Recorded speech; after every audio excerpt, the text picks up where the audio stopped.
Okay, welcome to Pitch Day, everyone. There's a couple folks trickling in, really excited to see that. So my name is Maddie. I'm the Partnership Development Manager at CircuitStream. We have 5 incredible presentations today that we are really excited to showcase some of the talent coming out of our boot camps. I'm going to get into a little bit of what we do here at CircuitStream, what the students have been working on, and then we will get right into pitches. So today's event features several industry professionals who are really keen to hear our student pitches, plus several of our recent graduates from the Software Development Bootcamp, several members of the community and the public who are also keen to watch and support and see what the next generation of software developers is up to. So a few things before we get started today. Today's event will be approximately 2 hours, maybe a little bit less. Only our presenters and partners can go up on stage, but all attendees are welcome to participate in the chat. So feel free to ask questions, give comments, give feedback, kudos, whatever else. We will also be playing a couple embedded YouTube videos during the presentations. So they will be played at full volume on our end, but you might have to adjust your own computer volume based on the videos, but just be prepared for that. And then lastly, a reminder to students and guest speakers to use the moderator chat for anything internal. So like I said, I'm Maddie. I'm the Partnership Development Manager at CircuitStream. My role is to find and maintain relationships with employer partners and event partners. Ultimately, my goal is to get our job seekers in our career program closer to jobs to help build their professional networks and ideally get them hired. So I've brought several esteemed guests in today that I'm very excited to have here from several tech companies across Canada and the US. Some are hiring managers, some have technical roles, some are founders and CEOs and entrepreneurs. So my hope is that this is a great opportunity to network, to connect, and to chat about the software industry. So how things will go today, a little bit of an event kickoff right now. We'll have the partners introduce themselves. I will introduce the capstone project, and then we'll get into the pitches. Some background on us. So CircuitStream began back in 2015 through a network of developers and designers. We are now a leading provider of technology education in game development, game design, product management, and software development. Our primary goal is to provide future-proofed and industry-relevant skills to folks looking to pivot into tech, to upskill, or to learn about technical aspects of their industries. Our secondary goal is to prepare bootcamp graduates for jobs in their preferred industry. We do this through events, one-on-one connections, and engaging with our extensive network of employer partners. And since our start in 2015, we've educated over 50,000 learners globally, and we're constantly updating our curriculum to stay ahead of the curve. We are also educational partners with several top universities across North America. So we partner with these institutions through their extended learning or continuing education programs to deliver our boot camps. So they are backed by accredited universities. In parallel to the technical programs that we offer, we also provide optional career programs to our bootcamp students. So this program provides ongoing support for students who are keen to start job hunting right after graduation and to make sure that they're prepared to find a job when they're finished with us. We are committed to supporting them and their careers, and we take pride in developing opportunities to connect our learners with industry partners. So for anyone in attendance today, any businesses watching this presentation on YouTube later, we're always looking to expand our network of employers or partners or event guests who we reach out to for things such as this. So if you're interested in speaking at an event or connecting with our graduates, please reach out to me. I will also put my email up on the slide a little bit later on. So it is now time to introduce our industry partners. So for our partners in attendance today, if you guys could please join the stage now. I'll ask for a quick rundown of where you work, what you do, and a little background about your career so far, and then anything else you'd like to share with the audience or with our students today. So first up, we have Natasha. You can go ahead. Yeah, hello everyone. My name's Natasha, and right now I am a senior product manager at Toast, which is a women in tech recruiting platform and membership for women in tech as well. My background is actually in computer science and business. I did a computer science degree at the University of Waterloo, and I did a few software dev co-ops while I was in school, but product management was kind of just calling my name. So I have a bit of that experience, but also I work with software developers all the time. And it's still a skill that I like to keep as up to date as possible, understanding code behind things and being able to work with developers as a team. So that is what I'm up to right now. And I'm really excited to see everyone's pitches today. Awesome. Thanks, Natasha. And thanks for being here and for coming back from last pitch day. Really appreciate having you. Next up, we have Leaf. Leaf, you can go ahead and jump in. Well, hi everyone. I'm Leaf. I'm a senior software engineer at Meta. I've been at Meta for about 3 years and 8 months now. So when I first joined Meta, I was working on the news feed, the reaction. So I updated the design, and then I moved to Shop Ads, which is ads where you can buy the product right from the ads. And now I'm in the business AI org, where we basically try to figure out how we can help the business drive the sales by integrating the AI chatbot. And then before Meta, I was working at a bunch of different companies for 4 years before I joined Meta. So yeah, that's my background. So I'm excited to see the pitches today. Awesome. Thank you. We are excited to have you. Thanks for joining us. Next up, we have Rahul. You can go ahead. Hi, my name is Rahul. I'm one of the senior software development managers here at Helsim. I started with Amdocs back in India in 2010, about 7 years with Amdocs. Before moving to Canada, I 2017, I moved to Canada and I joined Rogers. I worked again in telecom, 2 years for Rogers. After that, 2 years I worked for Shaw. That company is now called Rogers. So I worked for Shaw, and that's where I met my friend John here. And then after that, I worked on 2 years with Auto Trader, which is a car dealership website platform. And the last 2 years, I've been working as a senior manager here at Helsim. It's been great. I know Helsim is one of the partners which Maddie mentioned here. It's been incredible 2 years with Helsim. We just launched, as of yesterday, we launched another new product to market, which is Smart Terminal Gen 2, the cooler smart terminal, we call it. So excited to listen to the pitches today, and also excited at the prospect of what Helsim is doing for small businesses. Awesome. Thank you so much. It's a pleasure to have you. And I know Helsim is doing some really cool things. So excited to learn more about that as well. Thank you. Next up, we have Joanna. Joanna, go ahead. Hi, everyone. I am not a software developer. So I am a bit of the opposite. So I run a local tech company called Taste the City in Calgary. And we have developed a way to digitally guide people to hop between restaurants. So essentially, think of a food tour, but instead of having a physical guide, we text message you where to go and when. It's a bit of a mystery. We have had really excellent product market fit, and people are really enjoying the product in Calgary. And we've been able to scale it across Canada in our first year and are now expanding into the United States. Awesome. Thank you so much. And a quick call out for our founder and CEO. If you are in Toronto, Victoria, Calgary, Edmonton, or Vancouver, go to Taste the City, tastings.tastethecity.ca, and it's a really cool experience. I highly recommend. Thanks so much. Also, I'll give us a shout out. Follow us on Instagram as well, because we have really fun content and you'll just enjoy your afternoon. So Taste the City app on Instagram. You can find us. So yes, do it. It'll change your life. That's for sure. Thank you so much. Next up, last but certainly not least, we have John. John, you can go ahead.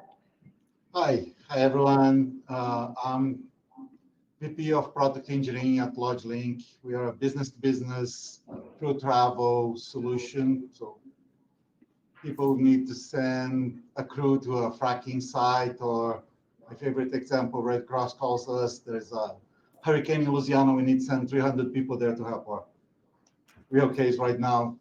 Flood in Texas and New Mexico, we need help. We make sure they get there, they have place to stay, etc. That's our part contribution there. Very proud to have helped with the Jasper fires last year for people from Alberta. We found homes or found places to sleep for more than half of the population of Jasper, which is usually not our case, but we just step up to help. How I got here, it's kind of weird. I feel bad by saying, but I have to be lucky to be in the right place at the right time in certain key moments throughout my career. So I was a developer when the internet came about. That was before Google and before Meta was a thing. Maybe even before Mark Zuckerberg was born. I don't know. Probably before he started coding for sure. But I was there at the beginning of the internet, and I was doing internet coding, and then cloud, Amazon came, and then I became an AWS architect certified there for the companies I was working with. I'm in Canada for 15 years, and that time was along product development and consulting. That's where I met Raul at Shaw. I was consulting with them for a few months, helping with some scale problems and some billing problems, which was very interesting, very crazy, and definitely not my cup of tea, but they had big problems there, and that's kind of what I do. And I happen to be at those now in a company that's leveraging some AI and some other cool stuff as well. That seems to be the next wave. So I can't say my career was a lot planned, but I think I was prepared when the opportunities show up. That's one way of seeing it. I was lucky to be in the right place with right skills at the right time. And that's how I got here. And good connections as well. That always helps. Awesome. Well, thank you. I can't believe we have a person who's older than Google here. That's incredible. No, I'm just kidding. That's awesome. Happy. Well, I lasted this long, so she was happy. Yeah, I think we're all older than Google. I mean, working longer than Google. So I was working before Google. Yes. Well, thank you so much, John. Thank you for being here. And thank you to all of our guests. A quick shout out for our guests today. If there's anything you want to plug in the everyone chat, we already have the link to Taste the City, but if you want to share projects, things you're working on, cool things that you've done, feel free to throw those links in there now, and we can kind of get some traction. So yeah, go for it. Moving right along here, thank you to our guest speakers. So a little bit about Pitch Day. The software development bootcamp that we are running, it is a 36-week live online bootcamp that prepares students for successful careers in software development. The cohort that is presenting today started their bootcamps back in September 2024 and recently graduated. At the end of the bootcamp, there is 4 weeks that they're given to create a fully functional software application.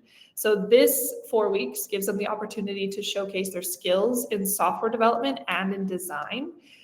The criteria that it was based on, their projects today, was architecture, code quality, framework, library usage, testing, debugging, devlog, and deployment. So those are all things that our students today have taken into consideration for their capstones. Today we are going to see 5 pitches from Hoda. We have Prosper. Omer, we have Wedding.me. Hader, we have Karza. Mohammed will be presenting Oswald Web, and Azadeh will be presenting ChargeMate. So for each of these presentations, the way this will work is the students have 7 minutes to pitch, and I will be very strict on 7 minutes, cutting everybody off. Following each pitch, I will invite all of the guest speakers back on stage for 7 minutes of Q&A. And I know that sounds exact, but that's just so that we're not here for 5 hours. So I will make sure that we stick to the timeline so that everyone can get out on time. 7 minutes to pitch and then 7 minutes of Q&A. So once the pitch is over, guest speakers, please rejoin the stage and feel free to jump right in. Whoever has something can start right away. You don't have to wait for my cue, just go ahead. And then folks who are in attendance today, please feel free to use the everyone chat to give kudos, ask questions, follow up on things, whatever else you'd like. So with that said, guest speakers, you guys can leave the stage, and I would like to invite our first presenter up on stage, Hoda. So Hoda is going to be presenting her project called Prosper. And I will get started as soon as you are ready, Hoda. I will start the timer. No pressure. Good luck. Go ahead. Well, hello, everyone. Thank you very much for taking the time to be here today. I'm very excited to present to you my project called Prosper. Next slide, please. A little about myself. My name is Hoda. I'm a full stack developer. I'm focused on bringing innovative solutions to traditional industries, such as finance, where I've spent the past 10 years working and occasionally struggling with the outdated tools. My approach in software development is to create easy to use and understand solutions for both professionals and everyday users. Next, please. Now, what is the problem I'm trying to solve? Everybody has multiple financial products. You have bank accounts, sometimes with different banks. You have loans, investments, each on their own platform with their own login information. To get a full picture often requires gathering data from all these sources and aggregating everything in a static document like an Excel sheet, where the data is also quickly outdated. Not if you use a tool like Prosper. Next, please.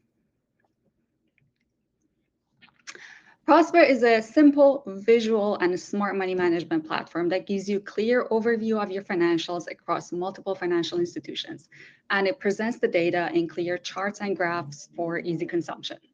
It helps you take control of your financial health and achieve your financial goals. In one screen, you can see your income streams, your expenses, your budgets, and if you're on track to getting to your goals. And everything you need to know is in one place with one secure login, saving you time. Next, please. Now, a brief timeline of this project. Next. In the planning stage, I started with selecting the tech stack. I chose React for front end, Node.js for back end, MongoDB Atlas for database, Auth0 for authentication, and Plaid API for bank integration. Next. During development, which took most of the 4 weeks I was working on this project, I built secure backend APIs, integrated Plaid for transaction data, and created the React frontend. Authentication, of course, was the crucial aspect of this project since we're handling financial data. Next. Deployment involved moving from development environment to production environment on render. And at this stage, I also did extensive testing and performance optimization based on user feedback. Next. And currently our MVP is live. Users can connect their bank accounts, view their transactions, manage budgets, and the next steps and what will be added to the project I'll discuss later. Next.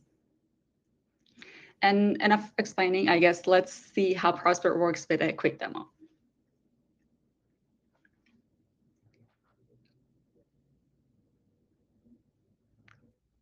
Once a user logs in, the first thing they're going to see is their dashboard. They can view the summary of their income, expenses, look at them in categories and charts, and look at the budgets and the transaction summary. Under the bank accounts page is where we can connect new bank accounts and view the balances and also sync transactions to pull the most updated information from the bank account. Under Transactions tab, you see the transactions that are pulled from the bank account. You can edit them, you can categorize them, and you can select payment methods. You can also add manual transactions if, say, you have used cash for a purchase and it's not showing in your bank account. Under Budgets page, you can create new budgets for any item necessary. You can give them a date range, you can give them categories to track, and you can have alert setting. You can also have these budgets renew at the end of the period. Thank you. Since the user logs in, okay, now let's talk about the challenges I had, because there were some challenges and I can pretty much summarize them under one umbrella. Next. The learning curve. I'm a new developer and I learned a lot during this project. First one was authentication, which was my biggest hurdle. Getting Auth0 to work between the front end and back end, and at testing stage especially, was rather complicated. I had to create mock authentication for testing when the JWT middleware was blocking the test requests. I learned that authentication means maintaining a state and a smooth UX, not just login. The next was the API integration, and I made a mistake of initially using some outdated guides. It cost me hours of debugging, depreciated parameters, and taught me very quickly that cross-referencing and testing in Postman is crucial. And the last thing was deployment. I had some challenges with version compatibility and environment variables across multiple technologies. So I learned to use a deployment checklist and assets like MV-MRC files to maintain the Node.js version across the project. And finally, I learned to use the tools at my disposal, mainly AI. As a new developer, I don't know what I don't know. AI helped a lot with suggesting frameworks and libraries for me and explaining things like error codes so I can focus on solving them and providing practical examples for learning. Next one, please. What to come next is one, although this web application is fully responsive, I would like to create a mobile application for ease of use. Next, right now, users can sync their bank data with Prosper at any time by clicking the Sync Transactions button, but in future, it will be done automatically at login.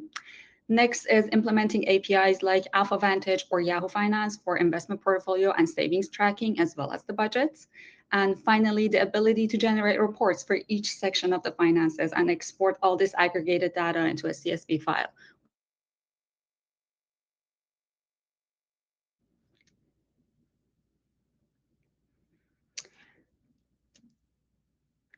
Well, that's it. Thank you very much for your time today. I hope you found and got a sense of my development approach. Beyond this project, I'm hoping to connect with others in the field like yourselves, learn from your experiences, and explore employment opportunities where I may fit. Please feel free to scan the QR code and reach out. I'd love to continue this conversation. Awesome. Thank you so much, Hoda. Thank you for going first. That was really great. Sorry, my computer just lagged right at the last slide there, but you did a really great job. Guest speakers, please come right back up on stage. And whoever wants to go first can jump in, start with questions and feedback. And your 7 minutes of guest Q&A starts now. I can go first then. I'm curious on how much you automated around the quality and deployment. These days we talk about CI/CD pipelines and automated quality tests. What was your approach and thinking there?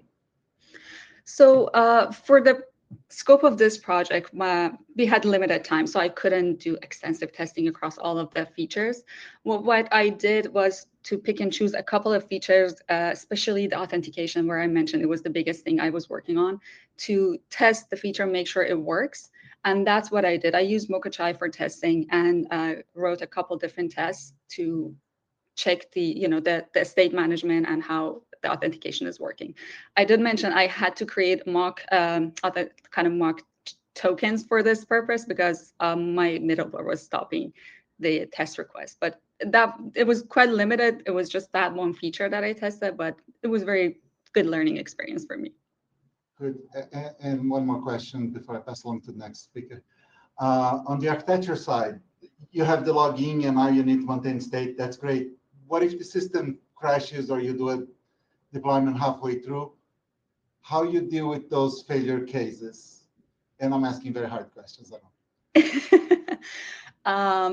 When you mean when the system crashes, like what exactly? You have a component that's keeping that state in memory for .0, for example.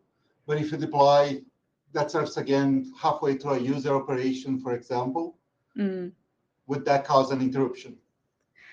Because now the state is lost because that's a very good question, to be honest. And I did encounter a few issues. Like there was one issue when the page was refreshing, it wasn't working. So I wrote this code like 2 months ago. Sorry if I don't recall it perfectly, but I remember I had to go in and change a few components to make that fix. But that's a very, very good point. Like that's something that the debugging and working with the application, that's why I asked a few people to use it and tell me if there's any hurdles. At this stage, unfortunately, I don't think I have the full answer for you, but that's definitely something to look at for the application. Yes, thank you. That was a very good point. Having said that, I have that problem, so I want the app. As soon as you have the app, I'm going to be using it. Good, thanks. I have a quick question. You mentioned the challenges that came with authentication. I'm wondering if you had any other security thoughts or challenges that we were going through your brain, especially dealing with people's finances, which is such a high security industry. Curious what other considerations you had around that topic. So during the bootcamp, we learned a few different methods of securing the application for authentication and authorization of data. I chose Auth0 specifically because of this consideration, because we have other things that we can write the code and create the authentication middleware. Auth0 is a industry known, it's by Okta, it's a very, very secure entryway for finances. And also there was a second item, the Plaid API integration. Plaid itself, I think it works in both Canada and US, and it has a very robust kind of requirement for connecting to your application as well. So working with those things, I was pretty much confident that, okay, I'm using things that are industry standards that are actually being used by applications and productions with different, a lot of users. That was the main concentration I made, specifically choosing the Auth0. It was not easy to configure, but I decided it's worth it because, again, financial data is very, very sensitive. Amazing. Thank you so much. You can clearly see that there's a lot of great practical application from this boot camp, and I think you did a great job. Thank you.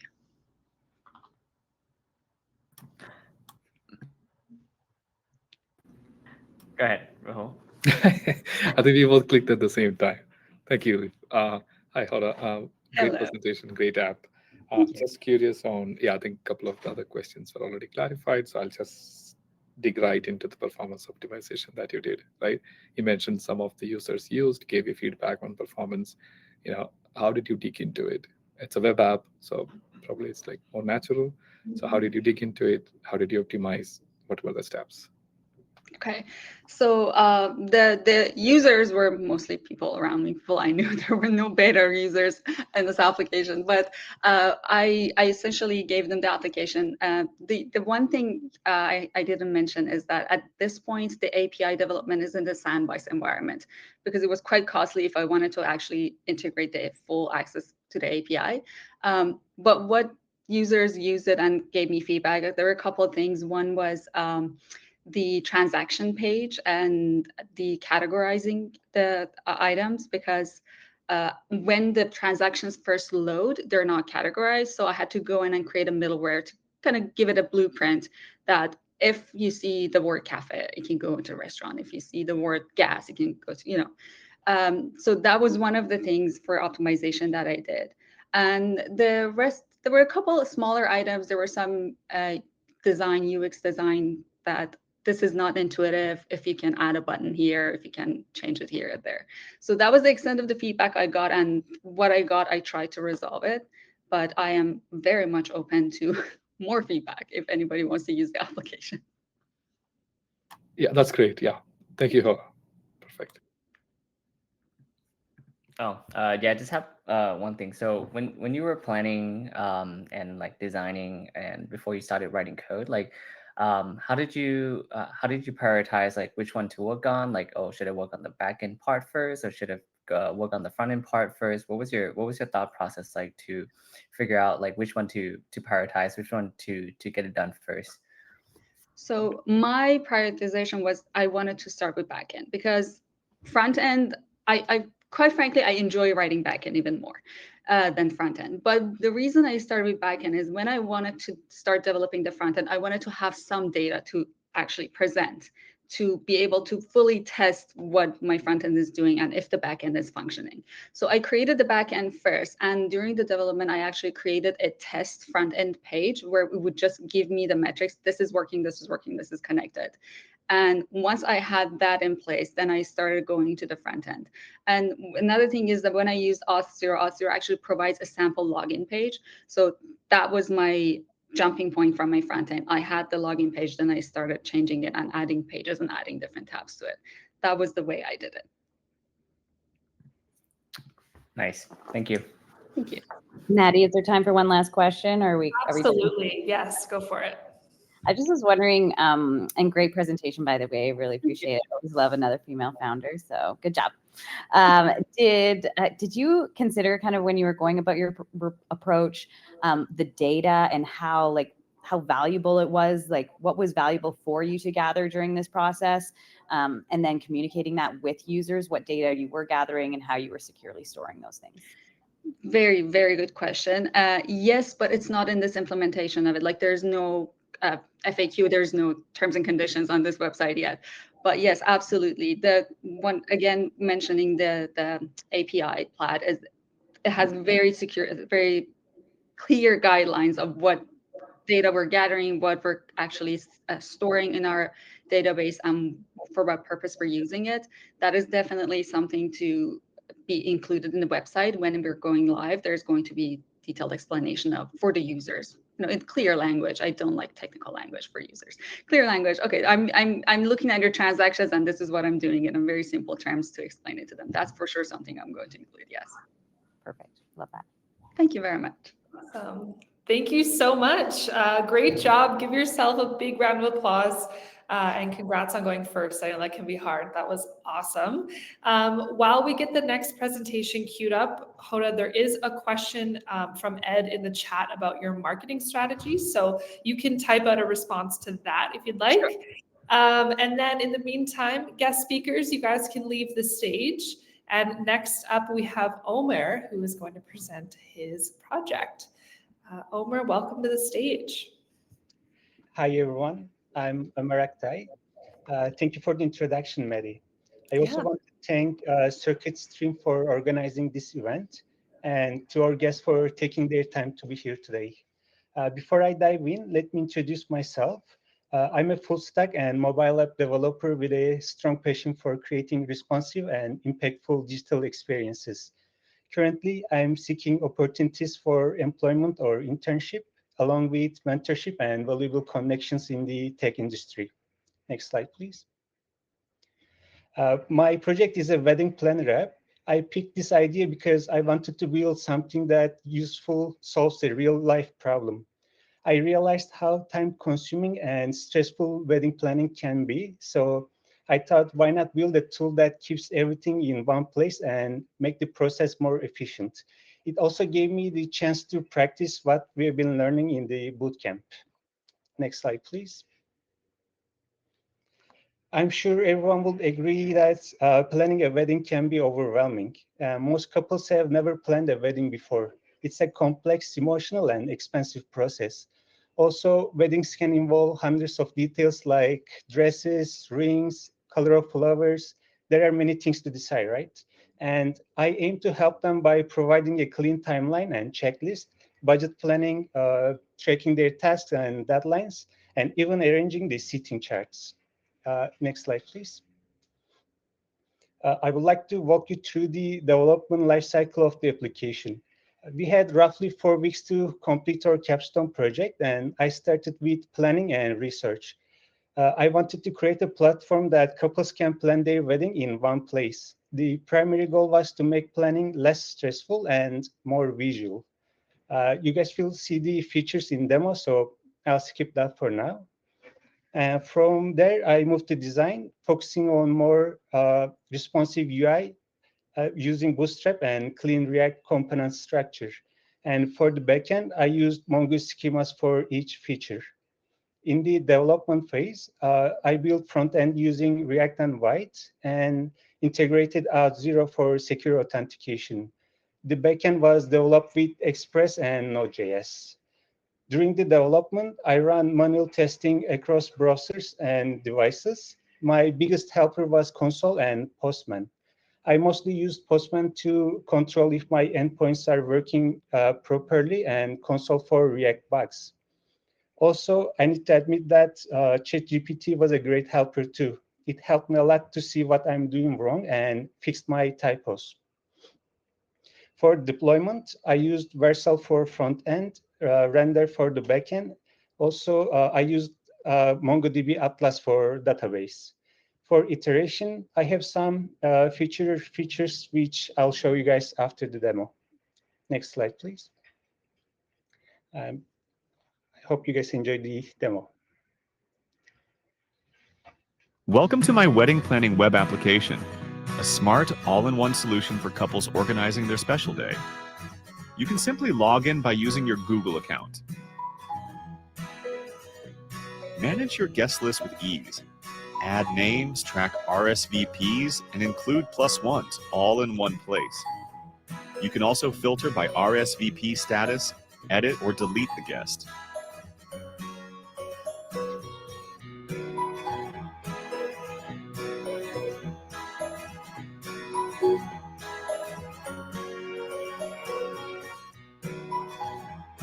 Use the visual seating chart to arrange guests across customizable tables. Confirmed guests and plus ones are automatically included. You can easily drag and drop to assign a guest to a seat, or just double-click to unassign. Stay on top of every detail with a personalized wedding checklist. From booking the venue to finalizing catering. You can filter by completion status or deadline. You can also delete and edit items in the list.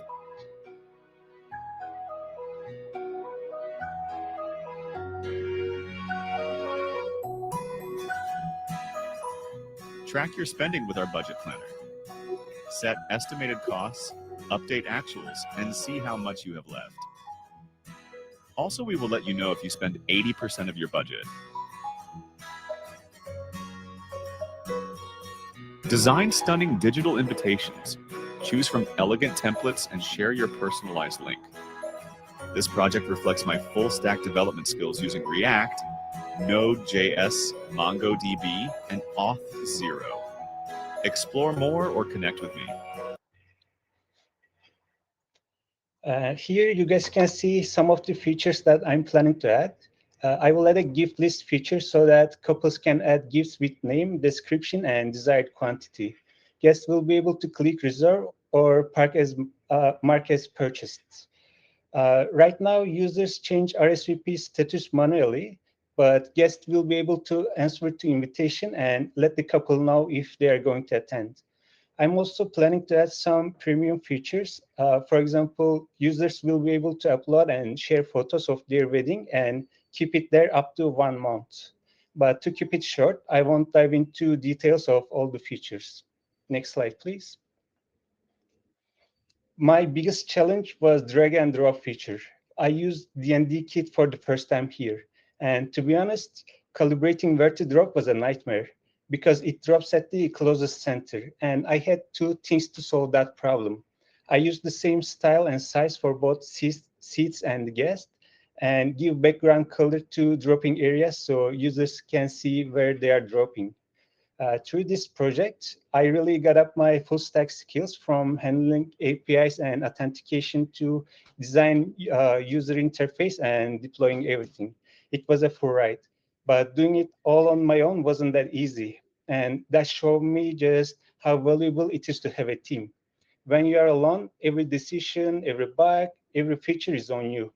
I need to say that this experience made me realize how much smoother development can be when you are working with others and sharing the load. Next slide, please. If you would like to check it out, you can simply scan the QR codes to visit this page or visit my portfolio, LinkedIn, or GitHub accounts. Thank you again for everyone to be here today and listen to us. Well, it was an amazing experience for me. I'm open to any feedback you guys might have, and if there are any questions, I'll be happy to answer. Great job, Omer. Thank you so much. I know that there's a lot of us who would have loved that app. We had a team member just get married, and I can see her wheels turning from here. So that's awesome. Guest speakers, welcome back. Thank you so much. Your 7 minutes for Q&A starts now. You guys can go ahead and jump in. I have a question for you, Omar. Yeah, great app. I think everyone definitely would love to have a wedding planner. There's so many weddings planned in the next coming months in this aisle.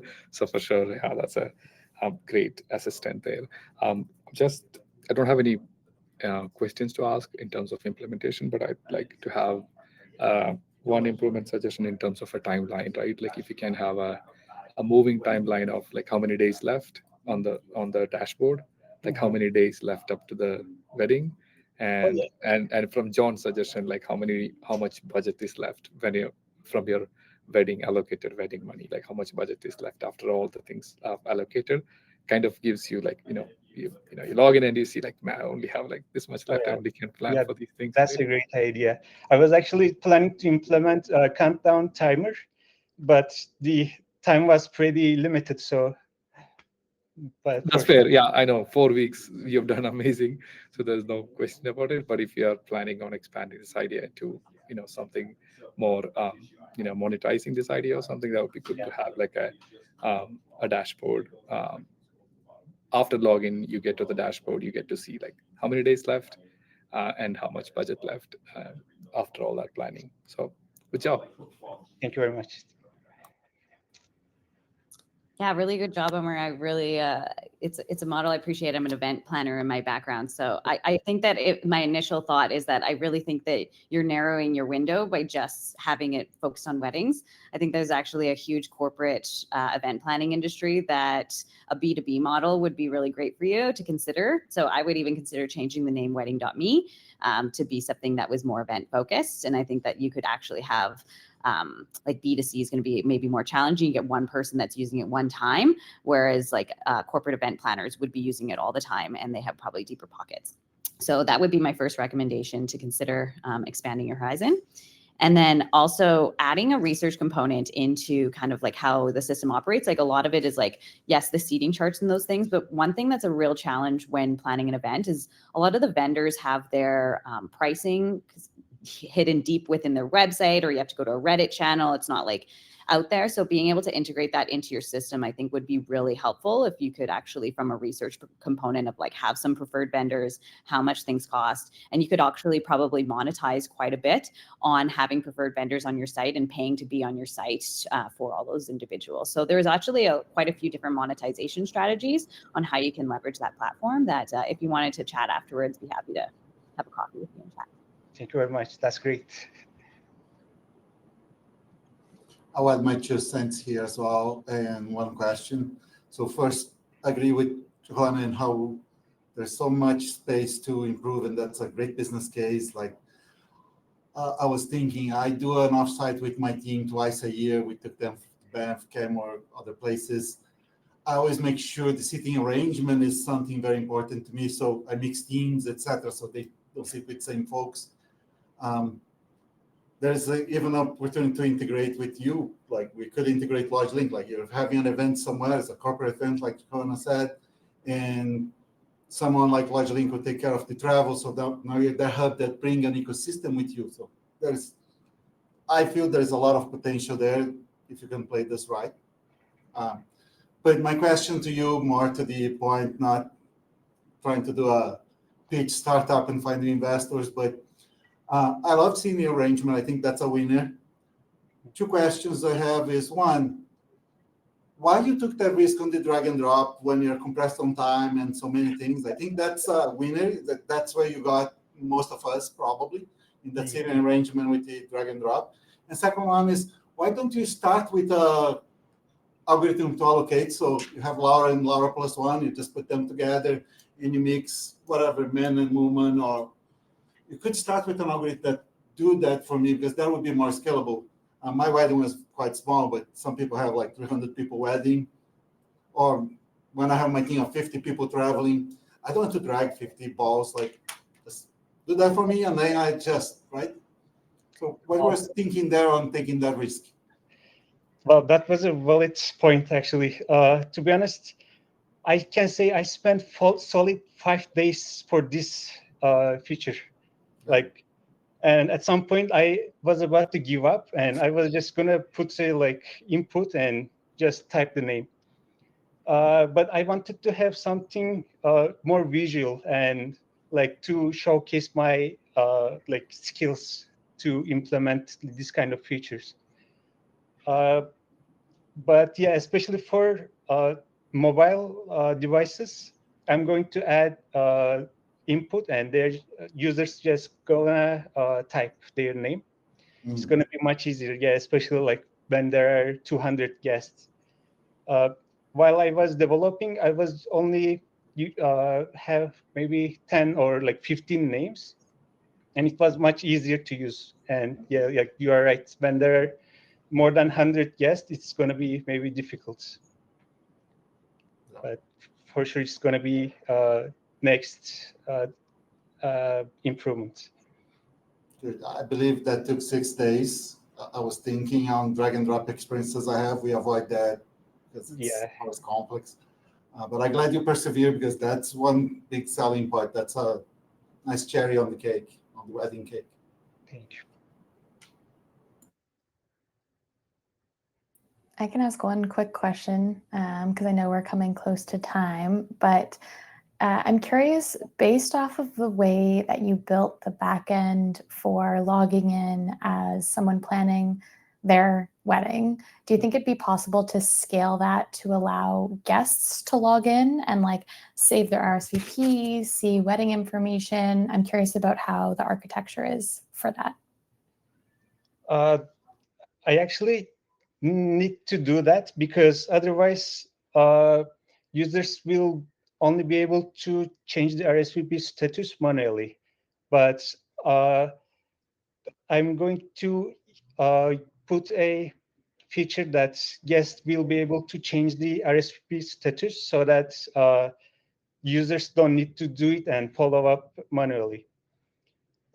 I love that. Thank you. I also agree with Joanna. There's like a million applications for this in corporate settings that I could see. And I got really excited about it as someone who's not planning a wedding. So loved the app. It was great. Thank you very much. All right, we are exactly on time. So thank you so much. Great job, Omer. While the next person's presenting, Omer, you can scroll through the chat. There's a ton of great feedback and suggestions and comments. So really good job. Thank you. Thank you. We can go ahead and move to the next presenters. So guests, you can jump off stage. And then I would like to invite our third presenter. You can come on up and start whenever you're ready.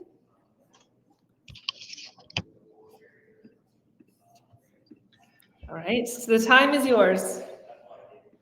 What if you could sell your car without ever stepping foot outside, and dealers competed to offer you the best price? You won't have to negotiate with strangers or settle for low offers. Today, you'll learn how Carza can transform the car selling experience for everyday people by making it fast, transparent, and entirely online. A little bit about me. My name is Haydar Abi Haydar. My background is a mix of finance, entrepreneurship, sales, and now software development. I took the leap into entrepreneurship a few years back, where I ran a used car dealership for 4 years. I've always had a deep interest in tech and software. I constantly had ideas, but never had the technical skills to bring them to life. That's why I joined Circus Street. Now that I've built that foundation, I'm looking to connect with mentors and potential partners to bring meaningful solutions to market, starting with Carza, which I'll walk you through today. Selling your car today is very frustrating. Private sellers often get lowballed, ignored, or stuck in endless back and forth with unserious buyers. There's no easy way to compare offers in real time. And on the dealer side, tools are expensive, fragmented, and difficult to use. Most marketplaces are outdated, bad user flows, poor design, and lack transparency. Carza fixes this with a simple, transparent auction platform. Sellers can list their vehicles in just a few minutes. Dealers compete in live auctions, which ensures sellers get the best possible offer. There's no haggling, no hidden fees, just clear pricing. And on the dealer side, Carza provides a complete toolkit to manage listings, documents, and expenses all in one place. The Canadian used car market is worth over $24 billion and growing at about 6 to 7% annually. Over 55% of car buyers start their journey online, but the pricing is still opaque and outdated. A large percentage, 71% of buyers, try to use online valuation tools, but those are just estimates. Carza takes it further. It delivers real-time market demand directly from verified buyers. Here's how it works. Sellers must be members to list, ensuring a trusted community. Dealers are verified with documentation. Dealers browse live auctions with reserve prices. They place bids in real time, and then sellers choose the highest offer, and both sides then finalize the deal. Carza stands out because it combines everything into one platform. Verified members only, live auctions where sellers reach multiple buyers in minutes, fixed price sales in case the sellers where they choose to sell their car the traditional way.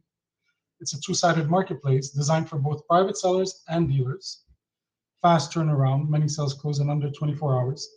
and most importantly, transparent pricing for both sides. Let me now show you what Carza looks like in action. Carza is an online marketplace built to simplify how people sell their cars directly to competing dealers through live auctions or fixed price offers, quickly, safely, and for the best price possible. Let's explore a bit more. Our About Us page tells the story behind Carza. This page is great for first-time users. Here's a simple 4-step process. It's designed to be as hassle-free as possible. We also have a blog that shares tips and educational content about the car selling process, how auctions work, what to expect, and how to get the best value. The user can register as a regular seller or as a dealer. Obviously, more information is required from a dealer. Now let's log in and walk through the experience. As a private seller, right away I can see a clean dashboard with easy navigation. As a seller, I can view my inventory, add a vehicle, view fixed price sales, and messages. When adding a vehicle, I simply fill in the details like the VIN, the year, the model, the vehicle condition. Then I can choose to sell the car at a fixed price or as an auction. If it's an auction, I set my reserve price and the auction start date. Auctions are set to run for 24 hours between 8 a.m. and 7 p.m. Now let's switch and log in as a dealer to see how the experience differs. Here on the dealer dashboard, I can view useful stats like how many vehicles I have in inventory, how many are for auction, and how many I've sold. As a dealer, I can manage my inventory, post my own vehicles, and bid on vehicles. Each auction shows key details and current bids. If I'm interested, I can make a bid. If the reserve price is met, the highest bidder wins once the timer ends. If not, I can still make a post-auction offer to the seller for a final negotiation. So that's Carza, a simpler, smarter way to sell your car. Whether you're an individual looking to get more value for your vehicle or a dealer looking for inventory, Carza makes the process seamless, competitive, and transparent.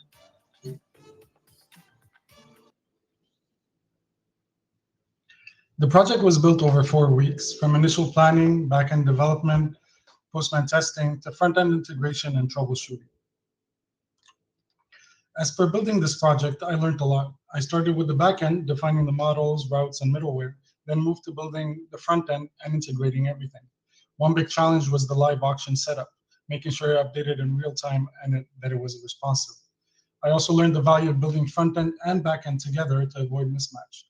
This experience sharpened my technical skills and deepened my understanding of full-stack architecture. What's next? Carza is just getting started.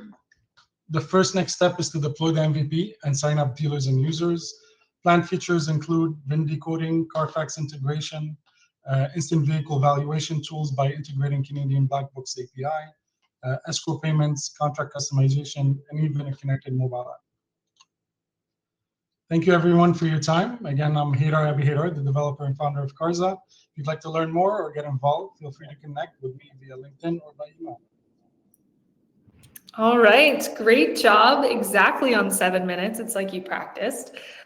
Thanks so much. Guest speakers, welcome back to the stage. I will let you guys go ahead and jump in, and congrats, Haydar. Really good job. Thank you.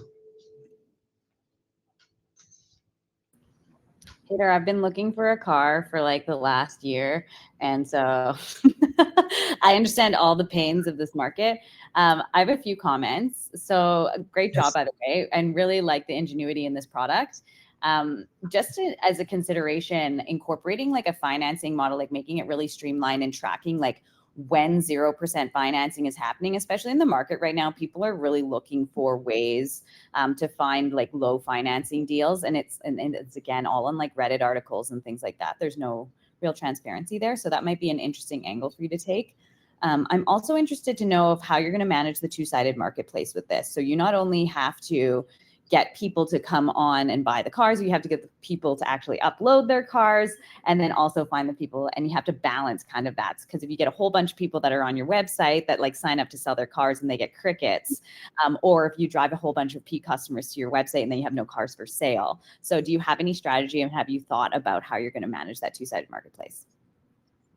Well, thank you for the comment, Joanna, and for the feedback. Absolutely, I've thought about that, and this is a particular two-sided marketplace where it's easy to get dealers to join because they do need inventory, and auctions are not enough. What happened after COVID is that there was a lack shortage in chips. New car sales plummeted, and you probably noticed that a lot of big dealers started advertising that they wanted to buy users, private sellers' cars. And we had that idea before that. I mean, the original idea was a bit different, but that was the main concept. So dealers I won't see a problem having dealers join, being a dealer previously. And for sellers, what happened, their biggest pain, and I'm sure you can attest to that, is going in to buy a car. If you already have a car, is to trade in your car, your existing car. And what happens is that you, with the salesman, I mean, they're taught, that's what I used to do. You either negotiate the new car price or you negotiate the trade-in price. But instead, if you are able to sell the car on Carza, for example, then you go in with a cash down payment, and then you negotiate on the new car price. So that's my strategy, and I think it will be. I mean, nothing is easy, but I feel like it will be easier to get dealers to join, and sellers, once they see the value, that they can actually make the sale fast and get the best value for their vehicle.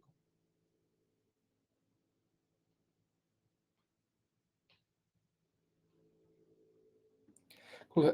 Heather, great app, and I think you have pretty solid experience on the dealer and sales aspect of it, right? This probably from the other side, right? It involves, from a seller's perspective, this involves kind of a trust element there, right? So how do you, let's say you don't have a Carfax validation of that VIN check implemented yet. So how do a dealer trust, like if a dealer has to, in a real life scenario, if a dealer has to make an offer, right, and the car is sold, right, like how can a dealer trust that the car they are selling is the car they are advertising on the website, and it's in the condition they are describing the condition to be? Absolutely. Great point. And Raul, when you said that you worked at Auto Trader, I was very excited because you probably have to that point is that's why I was debating for a while whether I should deploy the MVP or not, because there's a lot of aspects to your point about trust. I think the best way would be to have kind of like what Airbnb had done at the beginning, and where they take pictures of the cars. So then you get to see, as Carza, we would get to see the car ourselves. Then the user can upload it.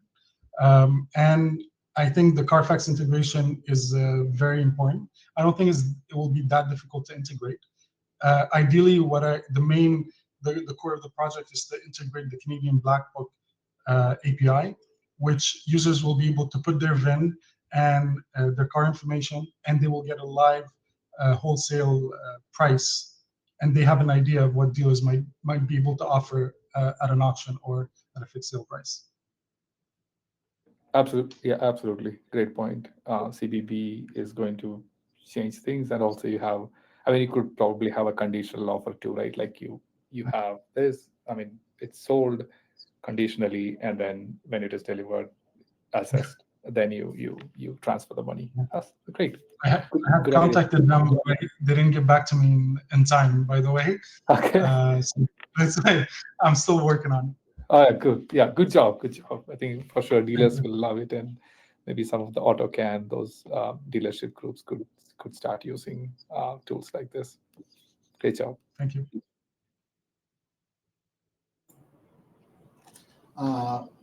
One quick comment idea and one question is the quick comment. You have a chance there to help to inform an average price in the market, like am I selling my car too high, too low, and is this car too high, too low? So probably there are a few APIs you can connect or scrape some sites to create, like this is your local price here. So that would be helpful, would drive someone like me to use to both buy and sell.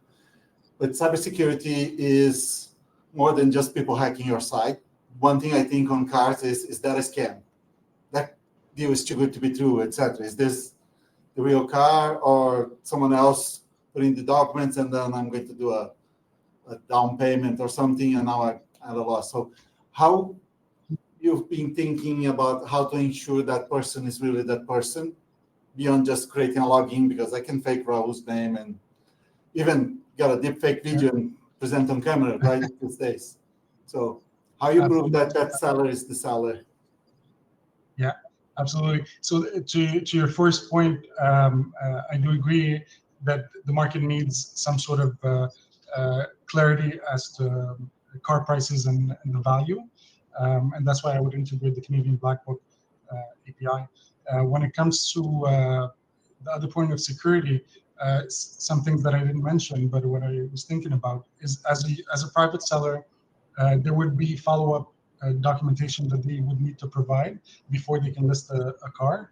One thing would be the car registration, and maybe a picture with the car, a few things like that. Or eventually, if we are able to send photographers to the locations, that would be ideal. And for dealers, there are more information that are required when they're registering. But just like any other auction, when I had my car dealership, is I would need to send all that documentation in. So we'll make sure. So on the dealer side, it's much easier because you're dealing with businesses. You understand the back end of it. But with users, I think that would be the way to go. Yeah, amazing. To me, that trust is number one. That's why my mind went there. If you're a marketplace, you need to ensure trust across your ecosystem. All right. Thanks so much, folks. We are out of time for Haydar, but congratulations. Great job. I know that you're tackling a problem we have all faced at least once. Just like Joanna was saying, it's madness out there. So yeah, great job. We only have 2 presentations left, so we're moving along in good time, which is awesome. I would like to invite Mohammed up to stage, and guest speakers, you can jump off, and then we will go ahead and get started. Whenever you're ready. I'm good to go. Awesome. Hi, everybody. My name is Mohammed. Big congrats to my classmates for completing the boot camp. I wish you all big success in the near future. And hello to our esteemed guests. It's a pleasure to be here with you today. Next slide. So my goals are threefold. I want to obtain full-time employment as a software developer. I want to build connections within the industry. And I also want mentorship because I am a lifelong learner and I also enjoy teaching others. And if I want to mentor others in the future, I should probably receive mentorship first myself. Next slide. Now, cybercrime is big business, and this big business steals a little too much money. If you're a business owner with dreams of buying a private jet, but you pay no attention to security, too bad.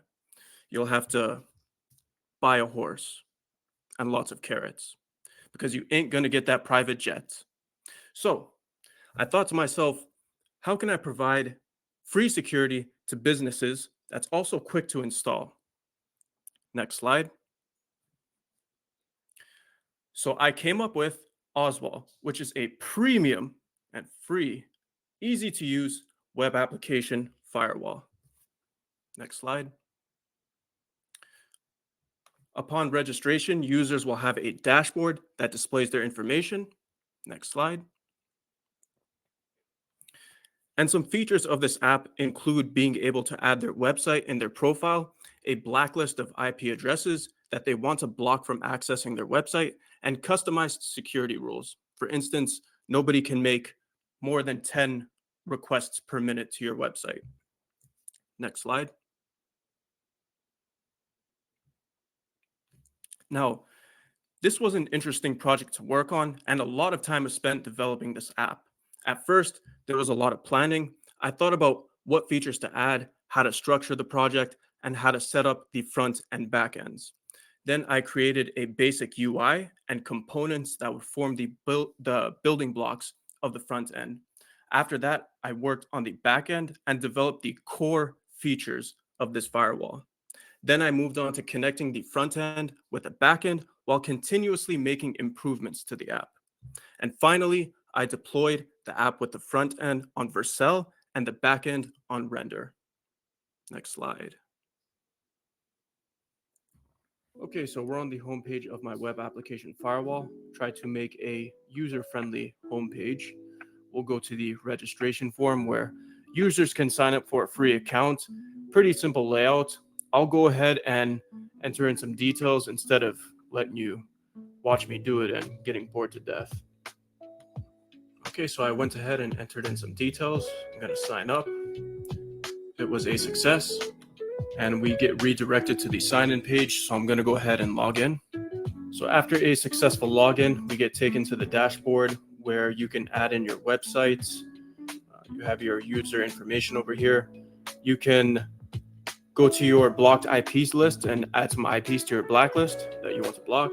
And you can go ahead and create your own custom security rules. So let's go ahead and add in just an example website. So I went ahead and added in an example website, and you can see the dashboard does change a bit. We get this integration snippet. This is the piece of code that'll make calls to the back end of my web application firewall, and it'll protect a user's website. So to demonstrate this integration snippet in action, I went ahead and added it to this little website that I worked on a while back in another course. So now what we'll do is we'll go on my phone. We'll add in my phone's IP address to my blacklist of IP addresses, and we'll try to access this drum kit with my phone after adding it to my blacklist. So here we are on the little drum kit that I showed earlier. So I'm using a VPN on my phone, and we'll add that IP address over here to my blacklist. And now when we try to refresh and access the drum kit again, access denied. We'll now go ahead and test our customized security rules. So let's add a rule of, let's just do 5 requests per minute. So after adding our custom security rule of 5 requests per minute, let's go ahead and test it out. So we already have 1 request. We'll keep refreshing. That's 2, 3rd request, 4th request, and the 5th request, and we're denied access. And we also send an email notification to the user that one of their custom security rules was breached. And we also let them know which IP address broke their custom security rule. Great, now on to the takeaways from this project, because there were a lot of lessons learned. First, test everything and test throughout development. This will save you a lot of time. Second, modular design is a lifesaver. Break everything down into components and use helper functions instead of creating big functions that do a bunch of tasks. Third takeaway, documentation and other online resources will make your life as a developer a lot easier. And lastly, build, test, and make sure your core features are working first. Next slide.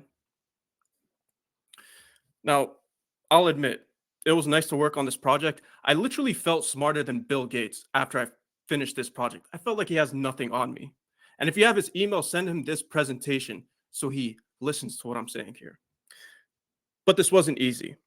For instance, breaking down the back end into smaller components, integrating the front end and back end so that they can communicate, and finding solutions to faulty code proved challenging at times. Also, I wouldn't say I'm bad at it, but I want to improve my debugging skills because I feel that they can make development a lot more efficient. And getting the app deployed was not nice. Next slide. Some other things I want to implement next are protection from DDoS attacks and customized security rules for a set of IP addresses, because right now the custom security rules apply to all IP addresses. So I do want to change this feature around a little bit. Next slide. And that's a wrap. I appreciate you for being here. If you'd like to get in touch, you can find my LinkedIn profile, GitHub page, email, and my YouTube channel that I recently started. I actually got my first subscriber today. So if you have any coding questions, I'm your guy. Thank you for your time. All right. Thank you so much, Mohammed. Great job. I love that. I was cracking up over here.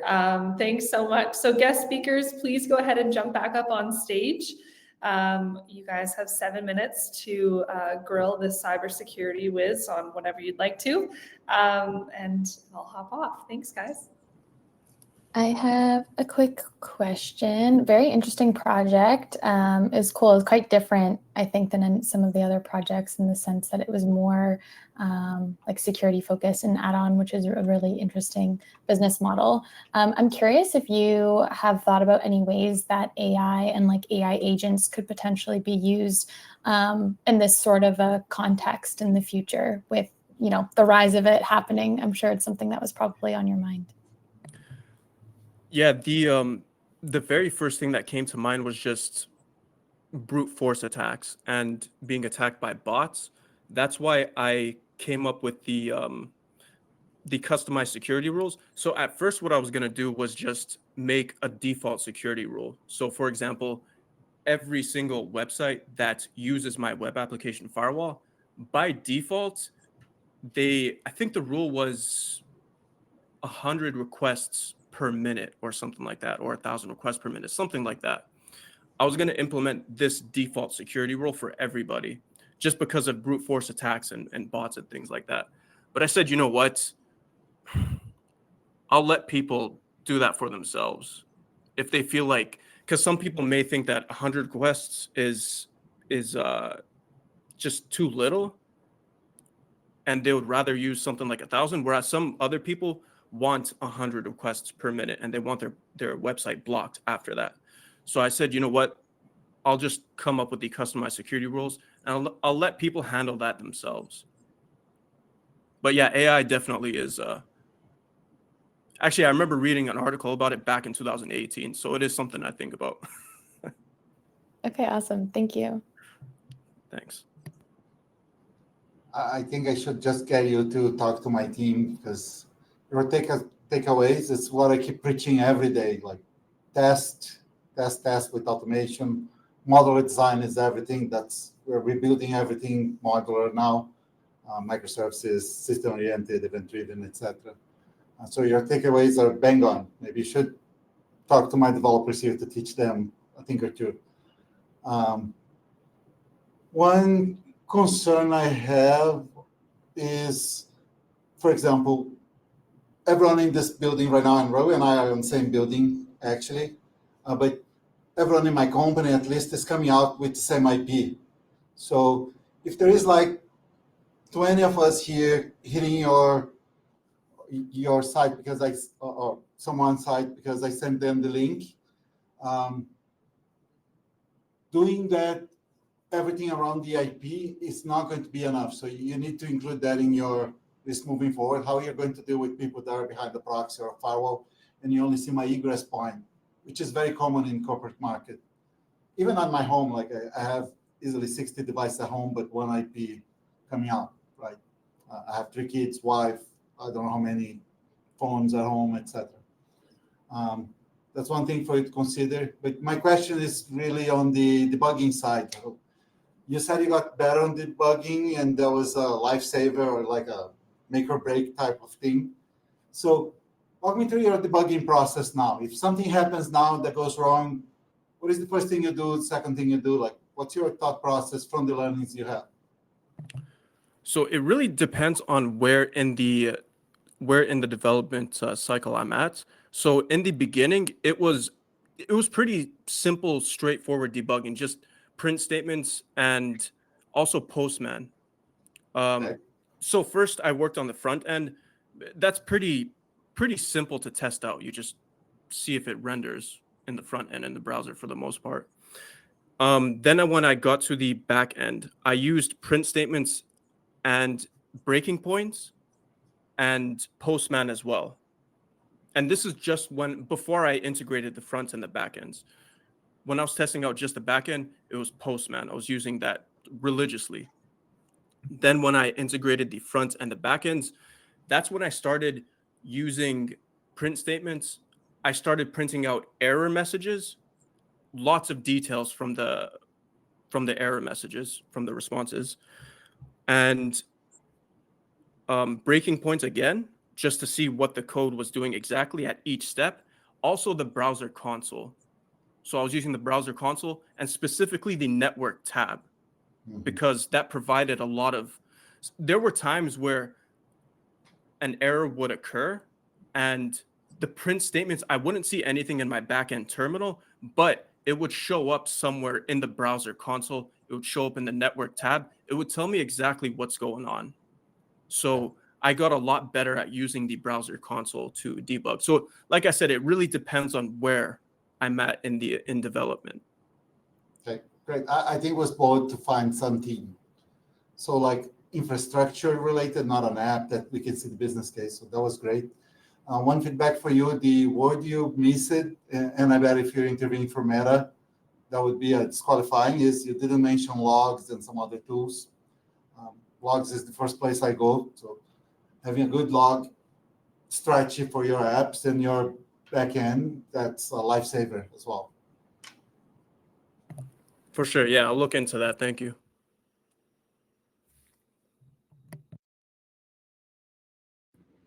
Mohammed, I think you should hit John up for a job. So he seems more into it. Great job. Really love that you added some humor in there. It's always like a nice component in the presentation. So thanks for that. You come across as very authentic and genuine. And I do appreciate that is a different products. One that I think a lot of startups would actually appreciate and utilize cybersecurity as a startup is one that I know I have to focus on, but I don't want to. It's like, oh yeah, it's like something you just don't want to do. So I would really think on your end, really focus on like what your end client and end user is going to be looking at, and like somebody like me that's not going to understand cybersecurity. So like even to create custom security rules, I wouldn't even know what custom security rules I'd need to make. So really think about who your end user is. And also I was wondering if you had consideration about what the business model is. I know you said that it was free. Is it a freemium model? Like, is it eventually going to be paying for a premium service? And have you thought kind of about how you're going to generate revenue from it? So for now, I want to keep it free for now. The idea is it's like a basic starting security tool for businesses, for website owners. So for example, WordPress websites. When you have a WordPress website, you can go into your dashboard and there's just so many little apps and tools you can install on your website. A lot of them are free. The idea is to make something like that, like a WordPress, they call them plugins. So to create like a free plugin that's right away, right when you create your website, boom, you put it into your website and you have free protection right from the get-go. So that's sort of the idea I have right now. I'll be Kevin O'Leary and I'll say, how are you going to make money? That's so great. But how are you going to make money? So you have to figure out how it's going to generate. I love free things. And I think that there's a lot of ways to make money off free things. But I would challenge you to try and think about how you can even strategically do that while keeping it free, but still generating revenue on your back end. Okay. All right. Thank you so much. We are out of time for Mohammed. Really great job. I really appreciate it, and all the great feedback as well. We are down to our last presentation. So we have flown through this, which is great. But what we'll do at the end of the presentations is bring anyone back for one last Q&A in case we need it. So guest speakers, please go off stage. And then Azadeh, you can start whenever you're ready. Everyone, thanks so much for being here today. I really appreciate the chance to share my work with you. My name is Azadeh, and I'm currently a full-stack software developer at Lutio, an early-stage startup. With a background in system analysis, I originally started out in front-end development, building user interfaces with React and TypeScript. But over time, I realized I wanted to understand and contribute to the entire system, not just the visual layer. So I made the move into full stack development and started working with Node.js, Express, and MongoDB in the database side as well. I've always been passionate about creating innovative, practical, and user-friendly solutions, things that actually solve real problems and make life a little easier for people. This project was inspired by a problem I run into all the time. I drive an electric car, and finding an available charger, especially in unfamiliar areas, can be frustrating. I've often had to wait in line and drive around looking for one station available. So I decided to build an app to make that experience better, helping e-drivers find nearby chargers, check availability, and even reserve a spot ahead of time and have an estimate of the pricing. To solve the problem, I focused on features that matters most to EV drivers. The app offers secure login, a map of nearby chargers, and smart filters to help users find the right charger fast, and lets users reserve a spot ahead of time and manage the reservations as well. The app is built for EV drivers, thank you, who rely on public charging, whether they are on a road trip or navigating busy urban areas. They need more than just a map. They need availability, compatibility info, and the ability to reserve a charger ahead of time for peace of mind. I built this project over 4 weeks. As you know, this is an MVP. Week one was system design, backend setup, and core APIs. In week two, I added Auth0 for secure login, real-time availability tracking, and full CRUD operations. Week three, I built the front-end React app, added Material UI for styling, integrated Leaflet for the map, and built the key features like filtering and reservations. In the final week, I connected everything deployed to render with MongoDB Atlas. And we'll jump into the demo of the ChargeMate application. Yeah, first we start with login. I use Auth0 for login. You can log in with the Google account. And you'll see the map of the map in the nearby stations, and you can select any stations that you like. And you will see the options that you can select, like connector type, estimated energy, and you can select the date and time of start time of your charging session, and you will see there's a validation that the end date shouldn't be before start time. You can see the unit pricing, and when you book the reservations, you will see an estimated price of your total charging session. And you can manage your reservation here. If you change your mind, you can cancel your reserve the session. And when you finish your charging session, you can complete it, and you will have the history of your charging sessions as well. There's a search option for the users, and there are filter options. You can sort based on the distance, price, and rating, the list of the nearby charging stations. And you can filter the list of these stations based on maximum distance of your location, your current location, or based on the minimum rating, based on the price range, or based on the connector type. And if you change your mind, you can clear filters and just filter again. And and you know that's the MVP, and you can just log out. And I will talk about the future features that I have in my mind.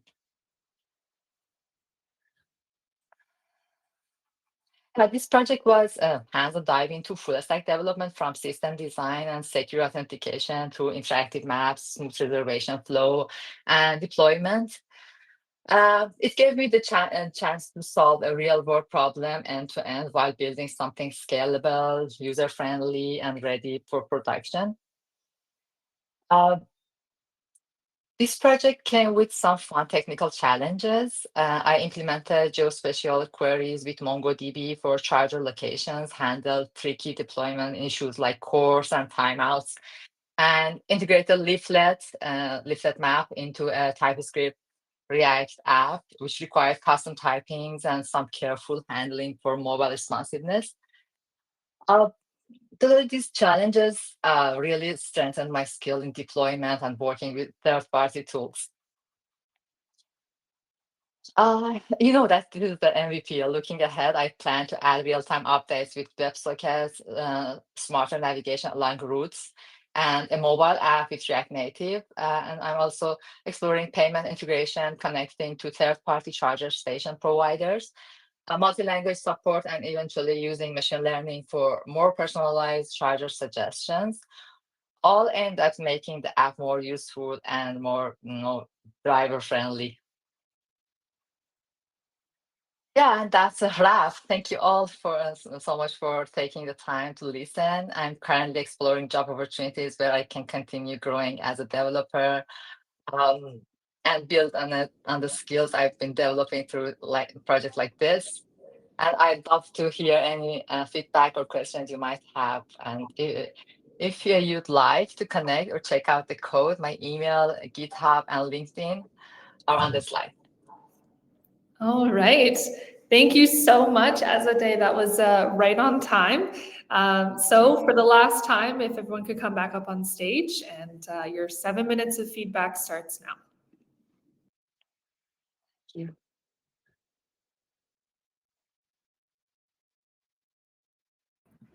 I have Question? one Oh, thing, sorry. so- Sorry. No. Oh, okay. I guess I'll go. Yeah, just one comment. So I really like the Google login integrations. Oh, sorry. Actually, I don't know why my camera is not working, but anyways, yeah, I really like the Google login integrations. I feel like that really speed up the development. So I think some of the questions I have is like what was like the most challenging part of this development process? And another question is like, how did you kind of figure out what technology and frameworks to use for your project? Yeah, the most challenging part of that was using the map, and the most part of the challenge that I should just face in the future is the facing the all of the station facing with the finding all of the stations in my routes to the destination that I want to go. To make everything simple, to keep everything simple, I just selected by just finding the station around my current location. And yeah, this was actually a little challenging for me to working with map, because it was my first time that I was using map. First I used Google Map, but I found Leaflet simpler for just this MVP and would be faster for me. But I think I will use Google Maps APIs in my future expansion, and if I want to just handle all of the features that I want to implement. Nice. Thank you. You're welcome.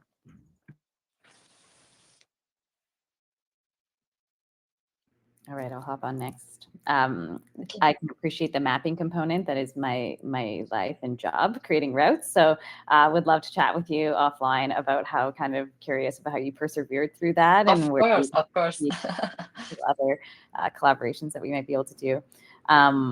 So just from kind of a mapping perspective, so did you just incorporate Google Maps? Like, how did you get your information about what was it mostly focused on Google Maps, getting your information about where the Tesla stations were, and how do you keep that up to date? Yes, I just firstly, as I mentioned, I started using Google Map APIs, but when I just understood that I have to pay for some part of that, I just switched to using another service that is Leaflet. But yeah, actually, Google Map APIs are more, friendly for developer for using. It's good, but a thing that I decided to change to Leaflet was the payments of Yeah. that. But yeah, we learned in our bootcamp to use Google Maps API. But yeah, I have to learn more about that actually. And then my only other question about the business model. So were you planning to make money on the transaction? Essentially, was that from the user? Or are you going to try and see if like Tesla will pay you since you're driving more people to Of them? course. No, that's a great question. I don't want to just earn money from the user. I want to earn money from the third party providers because because it shouldn't be that much for them. But I'm using the Tesla app, but this app will integrate all of the charger stations that because the Tesla stations mostly are very busy and we should wait in line for using them.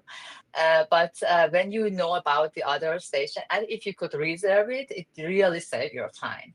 But I think this is something that these third-party companies will embrace. But yeah, for connecting with them and making this a little more feasible, I have to plan. I have to just consult with someone that knows more business to just connect with these third-party providers. Yeah, amazing. I think that that's a good route to take, and they have deeper pockets. And if you can drive kind of more people to those competitors, because they're going to want to compete with Tesla. So I think that that's a good strategy for you. Thank you. I will consult with you. Thank you. Thank you.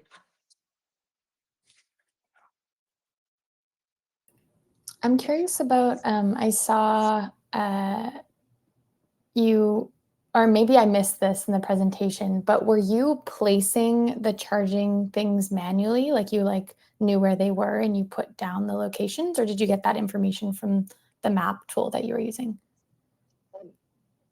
At this stage, I just hard coded all of the information in my database.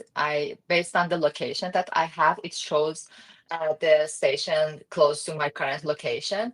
But in the near future, I want to, as I mentioned to Jonah, I want to connect to third-party charger providers, and I will give the API from them to get data about their available chargers, and yeah.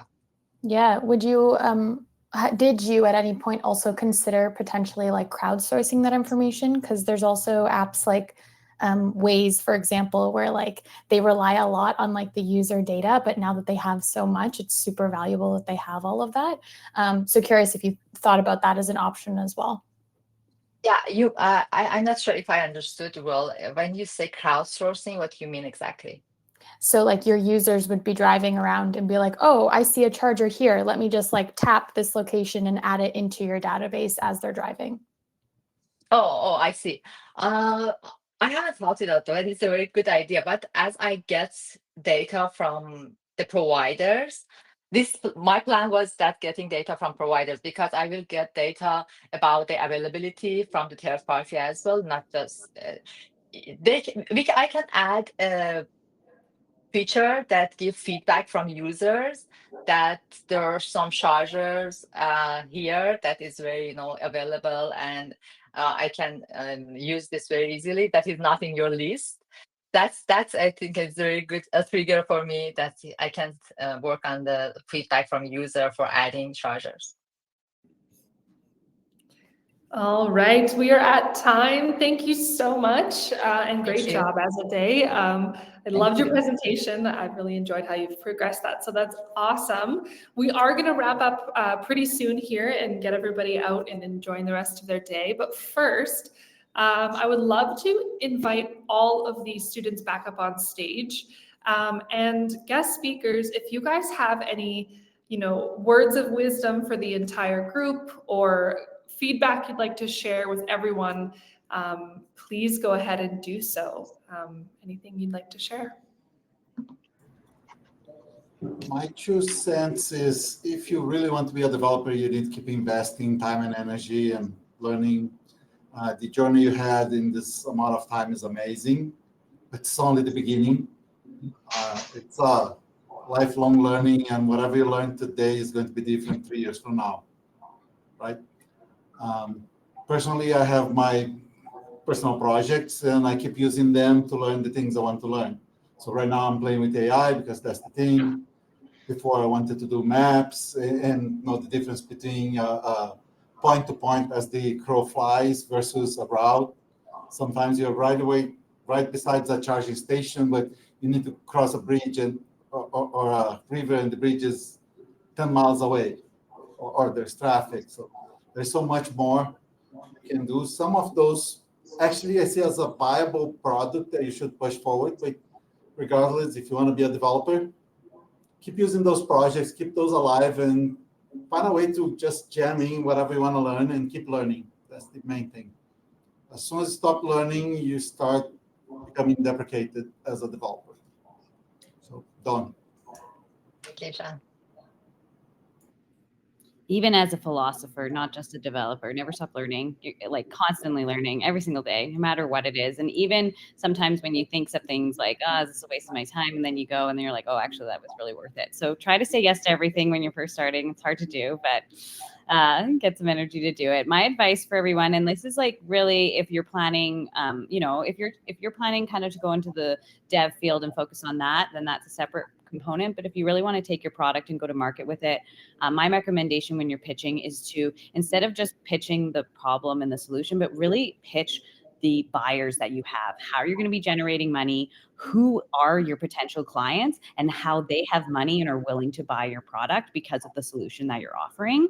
And really kind of think about how you can generate money with your product kind of outside of the box. So really think of different ways and look at kind of the field that other, businesses are generating revenue for those products. So I think of like Pokemon Go, it was just this game, but then suddenly like 5 years later, turns out they had a whole bunch of mapping data for us. So just like thinking outside of the box about how you can leverage the data you're collecting, how you can actually make revenue in different streams for your product. Yeah, I will say I'll kind of add on to like leverage the data that you're collecting and the feedback that you're getting as well, and don't be afraid to pivot if you need to. I know sometimes there's like sunk costs and you spent so much time on something that you love so much, but it's like a very, very common thing that businesses will pivot, like business models will pivot depending on like how you're best making any sort of money from this. And so like don't get too connected to what you're working on, and use it as a learning experience to just get better.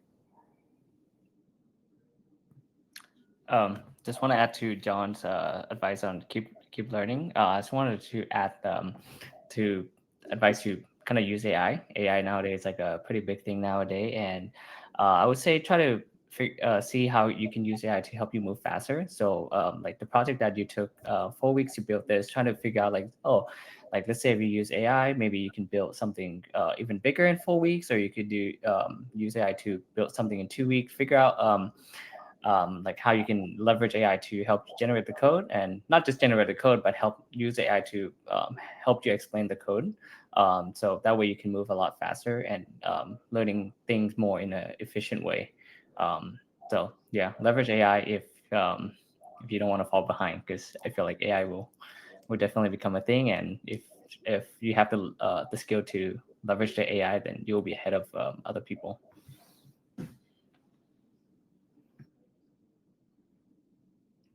All right, thank you so much, guest speakers. I just want to do a quick little wrap up here, just to kind of tie the loose ends here, but I want to thank you all for taking the time to join us today and volunteering 2 hours out of your Thursday. I know that you guys are all busy. We all heard about all the incredible things you're working on, so thank you so much. It's invaluable to have your feedback here as a software developer starting out. So thank you, thank you, thank you. For those of you in the audience, if you're not yet partners, there's lots of opportunities if you'd like to speak at events that are just up on screen here.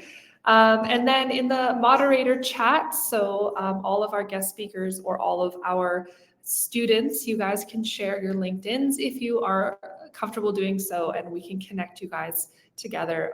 Or you can follow up with me. You all have my email address if you want to keep the conversation going and grow your networks a little bit that way.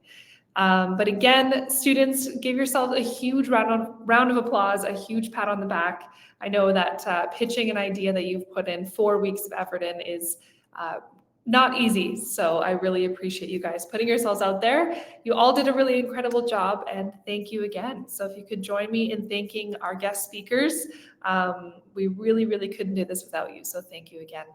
And I hope you all have a great rest of your afternoon. Thank you. Thank you. Bye. Thank you, everyone. Thank you. Bye. Thanks, guys. Thanks, everybody. Bye. Thank you. Bye.